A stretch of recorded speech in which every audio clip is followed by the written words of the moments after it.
Welcome back to Today Extra. At just 18 months old, 2-year-old Charlotte Colley was diagnosed with Cockayne syndrome, a rare genetic condition Australian scientists have identified as causing dementia in children. And in the months since, Charlotte's parents, Brett and Sarah, have had to grapple with the fact that their little girl may never be able to walk, talk or even swallow food. So they're joining us now to share more of their story alongside CEO and Director of Childhood Dementia Initiative, Megan Mack.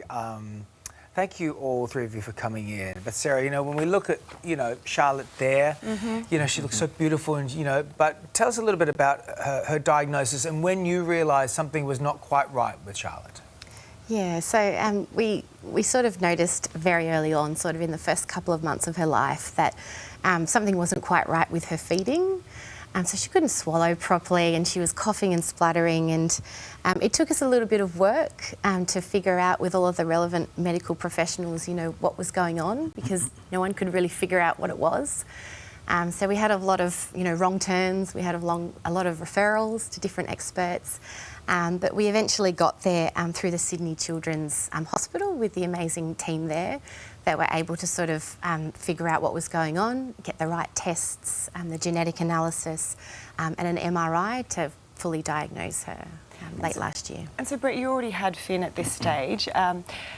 What was that like to hear that your little girl had dementia, which is, something that we generally associate with the elderly? Yeah, so, obviously it was a very brutal time, as you can imagine, in our lives. I think when, as Sarah mentioned, we got the diagnosis of Cockayne syndrome in November last year, and, so rare, we hadn't ever heard about it and didn't want to go down the rabbit hole of Dr. Google or anything. So, at first it was that kind of just shock and disbelief, surely something's not right here, this can't happen to us. That turned into a river of tears that, continues to flow here and there, as you can imagine. But now it's just about, giving Charlotte the best life possible and, surrounding her with, love and joy and happiness, because, that's what she deserves and other kids who are in similar position deserve.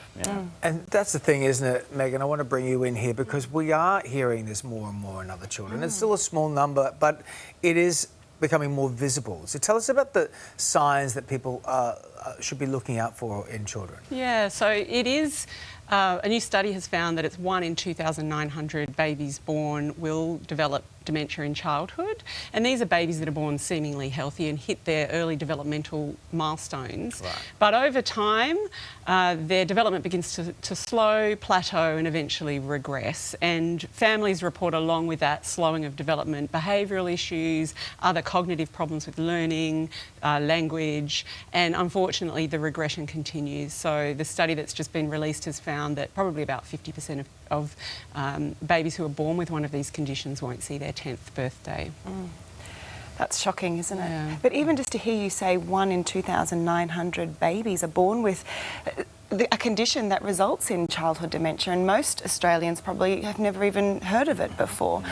So Sarah, how is Charlotte today? She's in daycare, but what's the next few years look like for her? Yeah, it's hard to know, I think, because the way this condition works, we don't know a lot about it, and we also don't know, when symptoms are going to show up. So we just sort of have to just wait and see what happens. We need to treat her as normally as we can. We're going to send her to daycare. We're going to send her to school. Just really give her the best life possible, I think. You two, we met as you were coming out onto set here, and you have a wonderful optimism and energy coming from both of you. But Brett, I wonder how you both are coping, at home when it gets tough.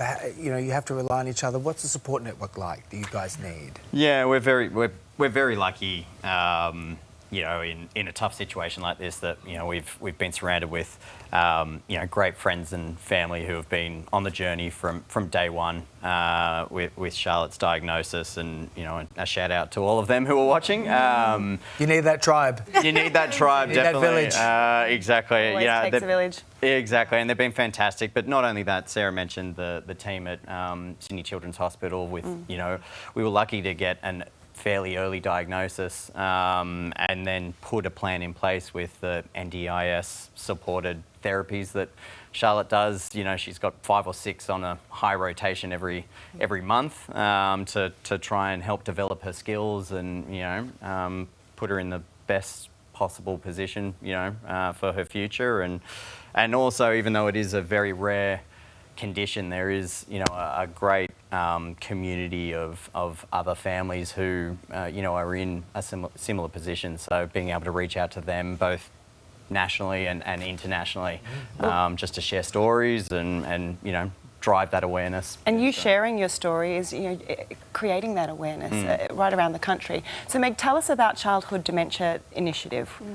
So the Childhood Dementia Initiative is really driving change across care and support, research and advocacy and policy for children who have a dementia disorder. A lot of historically we've looked at these conditions in isolation, so we're bringing them together in order that we can get the solutions that these children so desperately need. And one of the biggest problems we have is awareness. Awareness is really low, and you know, if people don't know that dementia affects children too, then it's you know, we can't solve a problem that people don't know. The testing, is that something, because you know, we just heard their story about them having months of just unanswered questions and not knowing what the problem is. Is testing evolving as well, or do we know what the cause of this is, whether it's genetic? Yeah, there are more than 100 conditions that cause dementia in childhood. Right. And testing is a very important part of the process and diagnosis. But unfortunately, at the moment, most families report a diagnostic odyssey. And I know the colleagues have had that experience where they'll go around a lot of different doctors seeking answers before they eventually get an accurate diagnosis. And that can take years in some cases, which is a terrible tragedy given the short lives that these children are facing. So testing is absolutely critical and something we're advocating for improvements in, newborn screening and carrier screening as well, so that people understand their genetic risk before they have children. All right. Well, we appreciate all of you coming in. Thank you so much, Megan. Guys, thank you both for coming in. And really just, you know, we really do appreciate you sharing your story. We know how difficult that must be and how confronting it is. And we're so grateful. I don't know, people at home would be too. Thank you both so very much. Important. Appreciate it. Thank you. Hey there, Today fans. Sarah and... What's my name again? Oh my God, Carl. Hey, thanks for watching our YouTube channel, though. Subscribe now for more news, special reports, and amazing Aussie stories. And Carl misbehaving, Whoa, of course. that never happens. Always happens. What's she talking about?